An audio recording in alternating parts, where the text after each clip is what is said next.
Hi friends, welcome to country சமையல். இன்றைக்கி நம்ம சேனலில் என்ன பார்க்க போகிறோன்னா, சப்போட்டா பழத்தை வச்சு கேக் எப்படி செய்யறதாங்க பார்க்க போகிறோம். வாங்க அது எப்படி செய்யலாம் நம்ம வீடியோவில் போய் பார்த்தலாம். அதுக்கு முன்னாடி நம்ம சேனலை ஃபஸ்ட் டைம் பார்க்குறவங்க கண்டிப்பாக சப்ஸ்கிரைப் பண்ணி வச்சுக்கோங்க. பக்கத்தில் இருக்கிற பெல் ஐக்கானையும் கிளிக் பண்ணி வச்சுக்கோங்க. அப்போ தான் நாங்கள் போகிற ஒவ்வொரு வீடியோ உங்களுக்கு நோட்டிஃபிகேஷனாக வரும். வாங்க இது எப்படி செய்யலாம்னு வீடியோவில் போய் பார்த்துடலாம். சப்போட்டா பழ கேக் செய்கிறதுக்கு தேவையான பொருள் என்னென்னு நம்ம இப்போ பார்த்துடலாம். 1 கப் சப்போட்டா பழத்தை கட் பண்ணி எடுத்து வச்சுருக்கிறேன். 1/2 கப் சுகர், 1 கப் மைதா, 1/2 table spoon baking soda, 1/4 cup எண்ணெய், 1/4 கப் பால். காய்ச்சின பாலும் எடுத்துக்கலாம், காய்ச்சாத பாலும் எடுத்துக்கலாம். நான் இப்போ காய்ச்சின பால் தான் எடுத்து வச்சுருக்கிறேன். இப்போ இது எல்லாத்தையுமே மிக்ஸி ஜாரில் போட்டு நம்ம அரைச்சி எடுத்துகிட்டு வந்துடலாம். கேக் செய்கிறதுக்கு மாவு இப்போ ரெடியாக இருக்குது. இப்போ இந்த மாதிரி அடிகனமான பாத்திரம் எடுத்துக்கோங்க. அதில் 1 ஸ்பூன் நெய் விட்டு நல்லா சுற்றி நல்லா வைப் பண்ணி விட்டுக்கோங்க. கேக் நல்லா ஒட்டாமல் வர்றதுக்காக நெய் இல்லைன்னா எண்ணெய் ஏதாவது ஊற்றி நல்லா வைப் பண்ணி விட்டுக்கோங்க. மாவில் முட்டை சேர்க்கனாலும் சேர்த்துக்கோங்க. நான் சேர்க்கலை, அது வந்து ஆப்ஷனல் தான். உங்களுக்கு முட்டையோட டேஸ்ட்டு பிடிச்சிருந்துச்சுன்னா ஒரு 2 முட்டை சேர்க்கனாலும் சேர்த்துக்கோங்க. இதில் கொஞ்சமாக மைதா மாவு சேர்த்து நல்லா சுற்றி இந்த மாதிரி பண்ணி விட்டுக்கோங்க. பாருங்கள், பாத்திரத்தில் மாவு இந்த மாதிரி சுற்றி இருக்கிற மாதிரி நல்லா தடவி வச்சுக்கோங்க. அப்போ தான் நமக்கு கேக் வந்து பாத்திரத்தோடு ஒட்டாமல் வரும். இப்போ நம்ம மிக்ஸ் பண்ணி வச்சுருந்த மாவை இதில் சேர்த்துடலாம்.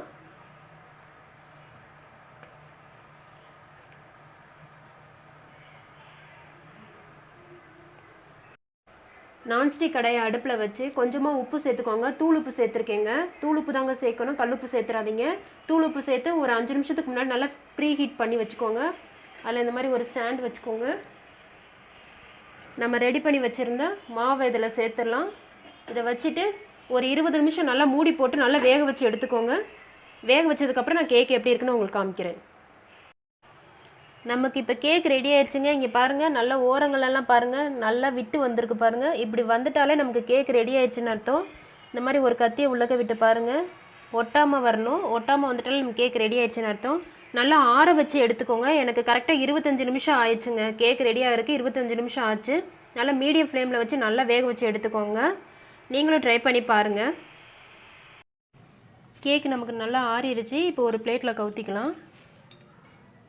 பிளேட் எப்படி வச்சு இங்கே பாருங்கள், கேக் நல்லா சாஃப்டாக இருக்குங்க. நான் கட் பண்ணி வச்சுருக்கிறேன். இங்கே பாருங்கள், ஆறுனதுக்கப்புறம் எடுங்க, சூடாக இருக்கும் போது எடுக்காதீங்க. நல்லா சாஃப்டாக வந்திருக்குங்க. இதே மாதிரி நீங்களும் உங்கள் வீட்டில் ட்ரை பண்ணி பாருங்கள். ட்ரை பண்ணி பார்த்துட்டு எங்களுக்கு கமெண்டில் சொல்லுங்கள். ஓகே ஃப்ரெண்ட்ஸ், இப்போ நம்மளுக்கு கேக் ரெடி ஆயிடுச்சு. இது டேஸ்ட் பண்ணுறதுக்கு நம்ம திரும்பி அந்த விஐபி கூப்பிட்ருக்கோம். வாங்க அந்த விஐபிட்ட கொடுங்க, எப்படி இருக்குன்னு பாருங்கள். சாப்பிட்டு பார்த்துட்டு எப்படி இருக்குன்னு சொல்லு.